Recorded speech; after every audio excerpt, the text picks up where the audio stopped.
Assalamu alaikum muhacir ettik Şarkı Türkistan'da kardeşler. Kilovatkan kurban ayetine mübarek olsun. Biz bugün Şarkı Türkistan'da tecavüzcü Xitaylar tarafından şehit kılınan Muhammed İmen ustazımıznınki yani alimnin gıyab cenazamızını kıldık.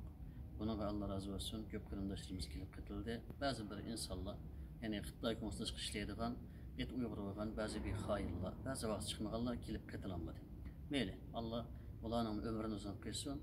Allah ulanın ecli kerge vaxtıda nima deyli? Allah ecli kergeç ulanı hidayet kılsın deyli.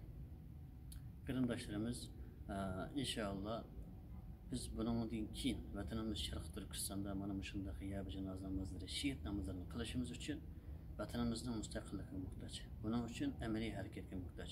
Buning uchun Alloh yo'lida birlikka muhtoj. Buning uchun samimiy, sog'lom, durust bo'lgan iqtidorli kishilarga muhtoj.